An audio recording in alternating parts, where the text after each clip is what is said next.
Hello बच्चों, स्वागत है आपका मेरे यूट्यूब चैनल पे। आज हम डायरेक्टरेट ऑफ एजुकेशन की क्लास 7 के वर्कशीट 17 डिस्कस करेंगे, जिसका सब्जेक्ट है साइंस और डेट है इस वर्कशीट की 27 नवंबर 2020। यहाँ पर आप अपना नाम लिखेंगे बच्चों, यहाँ पर आप अपने क्लास टीचर का नाम लिखेंगे। तो बच्चों, वर्कशीट को स्टार्ट करने से पहले जल्दी से हमें चैनल ऋषभ कंप्यूटर क्लासेस को सब्सक्राइब कर दें, ताकि जब भी मैं आपकी वर्कशीट की वीडियो डालूँ उसका नोटिफिकेशन आपको तभी के तभी मिल जाए। बच्चों, देखते हैं आज की वर्कशीट। आज की वर्कशीट में हम पढ़ेंगे न्यूट्रलाइजेशन इन एवरीडे लाइफ की, किस प्रकार जो न्यूट्रलाइजेशन है वो हमारी एवरीडे लाइफ में भी होता है। तो न्यूट्रलाइजेशन हम लास्ट वर्कशीट में पढ़ा था, जिसमें क्या होता है, एसिड और बेस आपस में रिएक्ट करते हैं और वो सोल्ट और वाटर क्रिएट करते हैं। तो देखते हैं आज की वर्कशीट में भी हम, have you ever suffered by acidity caused due to over heating.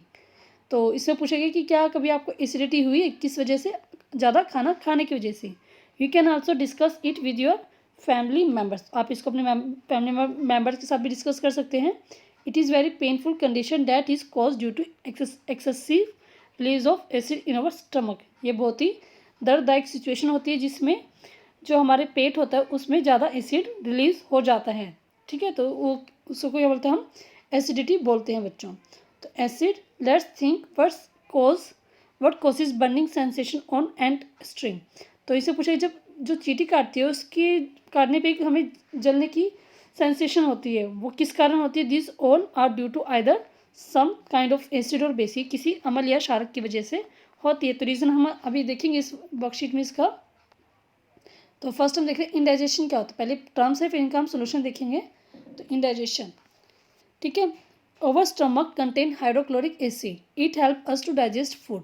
तो हमारे स्टमक में हमें पता है कि क्या होता है, हाइड्रोक्लोरिक अम्ल होता है जो हमारे भोजन को पाचन करने में मदद करता है। But too much of acid in stomach causes indigestion. अगर यही एसिड अगर ज़्यादा मात्रा में हो जाए तो क्या कहते हैं, उसको इंडाइजेशन कहते हैं बच्चों। ठीक है, तो ये क्या था, इंडाइजेशन की डेफिनेशन थी, जब हमारे शरीर में स्टमक में अम्ल ज़्यादा हो जाता है। एंड स्ट्रिंग मतलब चींटी का काटना। The sting of an ant contain formic acid. जो चींटी जब काटती है तो उसके कांटे में फॉर्मिक एसिड होता है। When an ant bite it inject the acidic liquid into the skin. और जब चींटी हमें काटती है तो वही जो एसिड होता है यह हमारे स्किन पर छोड़ देती है, जिसके कारण क्या होता है, it cause burning in the skin. और जिसके कारण हमारे स्किन में जलन महसूस होती है। ठीक है, तो किस वजह से होती है, फॉर्मिक एसिड की वजह से होती है हमारे बॉडी में जलन। तो सॉइल कंडीशन, मिट्टी की conditions. Excessive use of chemical fertiliser make the soil acidic.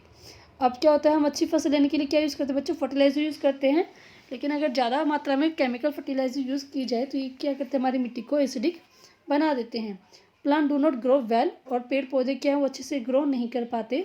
Van the soil is either too acidic or too basic, जबकि जो हमारी मिट्टी वो ज़्यादा एसिडिक हो जाए या फिर ज़्यादा बेसिक हो जाए तो हमारे जो पेड़ पौधे हैं वो अच्छे से उग नहीं पाते। ठीक है, और नेक्स्ट हमारे पास factory waste. The waste of many factory contain acid. जो फैक्ट्री का वेस्ट होता है उसमें क्या होता है, बहुत ज़्यादा मात्रा में एसिड होते हैं। If they are allowed to flow into the water bodies. और इसी वेस्ट को अगर पानी की बॉडीज़ में डाल दिया जाए, मतलब नदी नालों में डाल दिया जाए, the acids will kill fish and other organism. तो यही एसिड फिश, जो मछलियाँ होती हैं या पानी में रहने और भी जीव जंतु होते हैं, उनको भी मार देता है। तो इट मीन्स क्या है, ये सभी चीज़ क्या हमारे लिए नुकसानदायक है। मतलब फैक्ट्री वेस्ट भी हमारे लिए नुकसानदायक है, और सॉइल कंडीशंस भी हानिकारक है, क्योंकि इसमें उर्वरक यूज़ किए जाते हैं जो हमारी मिट्टी को ख़राब कर देते हैं। चींटी का काटना भी नुकसानदायक है, क्योंकि इससे हमारे शरीर में क्या होता है, जलन होती है। इंडाइजेशन भी हानिकारक, क्योंकि इससे हमारे शरीर में बहुत ही पेनफुल दर्द होता है। ठीक है, दर्द होता है इसमें। तो इन सबको हमें क्या करना है, इनका सोल्यूशन निकालना पड़ेगा। All this conditions are unwanted and harmful. ये सभी कंडीशन क्या अनवांटेड है और ये बहुत ही हानिकारक है। एंड दस this should be treated and corrected well. तो इन सबका ट्रीट करना चाहिए और इनको ठीक करना चाहिए। ठीक है, तो ट्रीटमेंट देखते हैं सबका वन बाय वन। तो फर्स्ट हम ट्रीटमेंट देख रहे हैं, ट्रीटमेंट ऑफ इंडाइजेशन, जिसमें हमारे शरीर में अम्ल की मात्रा ज़्यादा हो जाती है। To neutralise the effect of excessive acid due to indigestion, कि जो हमारे शरीर में इंडाइजेशन से ज़्यादा मात्रा में अम्ल हो जाता है उसको ख़त्म करने के लिए वी टेक एन एंटासिड। तो हम क्या देते हैं, एक एंटासिड लेते हैं। Antacid is a mild base which such as milk of magnesia which contain magnesium hydroxide. तो एंटासिड के एक बेस ही है जो जिसके एग्जाम्पल के मिल्क ऑफ मैग्नीशिया हो, और इसमें क्या होता है, मैग्नीशियम हाइड्रोक्साइड होता है। मैंने बताया था हाइड्रोक्साइड का मतलब ही क्या होता है, ये बेस पाएगा, ठीक है। तो मैग्नीशियम हाइड्रोक्साइड डालते हैं जिससे जो हमारे शरीर में अम्ल की मात्रा ज़्यादा होती है वो एसिड और बेस आपस में मिलकर उसको न्यूट्रलाइज कर देते हैं बच्चों, ठीक है। तो इस प्रकार हमारी डेली लाइफ में भी न्यूट्रलाइजेशन इस्तेमाल होता है। सेकेंड ट्रीटमेंट हमारा ट्रीटमेंट ऑफ एंट स्टिंग, चींटी के काटने का उपाय। The effect of formic acid due to ant sting is neutralize by rubbing moist baking soda, sodium hydrogen carbonate और calamine solution of zinc carbonate, these are mild base. तो जब चींटी हमारे शरीर में काटती है तो उससे क्या होता है, फॉर्मिक एसिड हमारे शरीर में आता है, तो उसको हटाने के लिए हम क्या करते हैं, मोस्ट बेकिंग सोडा जिसका नाम है सोडियम हाइड्रोजन कार्बोनेट, उसके ऊपर रब करते हैं, या फिर कैलेमाइन सोल्यूशन जिसका केमिकल नाम है जिंक कार्बोनेट, भी उसके ऊपर रब कर देंगे। तो क्या होगा, जो हमारे चींटी काटने पर जो हमें दर्द होता है वो ख़त्म हो जाएगा। मतलब इसमें भी क्या एसिड और बेस आपस में मिलके हमारी जो एंट का स्टिंग का था उसको न्यूट्रलाइज कर देते हैं, ठीक है। नेक्स्ट है soil treatment. Soil treatment, if the soil is acidic, अगर जो हमारी सॉइल है वो एसिडिक है, it is treated with base like quick lime calcium oxide और सेलेक्ट लाइम कैल्शियम हाइड्रोक्साइड। अगर हमारी मिट्टी मान लो एसिडिक है तो उसको हम किससे करेंगे, बेस से ट्रीट करेंगे। और बेस कौन कौन सी यूज़ के बच्चे, क्विक लाइम जिसका नाम है कैल्शियम ऑक्साइड, केमिकल नाम है इसका, और सेलेक्ट लाइम जिसका केमिकल नाम है कैल्शियम हाइड्रोक्साइड से हम ट्रीट करेंगे ताकि एसिड और बेस आपस में मिलकर उसको न्यूट्रलाइज कर दे, उसके इफेक्ट को ख़त्म कर दे बच्चों। नेक्स्ट है हमारे पास if the soil is basic, अगर मान लो सॉइल क्या है, बेसिक है, तो हम क्या करें, organic matter is added to the it, तो हम इसके अंदर क्या करें, ऑर्गेनिक मैटर ऐड कर देंगे। क्यों ऐड कर रहे हैं ऑर्गेनिक मैटर, क्योंकि ऑर्गेनिक मैटर में क्या होता है, एसिड होते हैं which neutralise the basic nature of soil, जो कि सॉइल के बेसिक नेचर को न्यूट्रलाइज कर देगा। मतलब जो बेसिक है वो एसिड में मिलकर उसको न्यूट्रलाइज कर देगा बच्चों, ठीक है। अब लास्ट हमारा बच्चा ट्रीटमेंट, हमारा treatment of factory waste. Factory में क्या होता है, हमारे पास एसिड होते हैं, एसिड को न्यूट्रलाइज करने के लिए हम क्या करें, फिर इसमें बेसिक डालेंगे। Factory waste are neutralise by adding basic substance before releasing in water.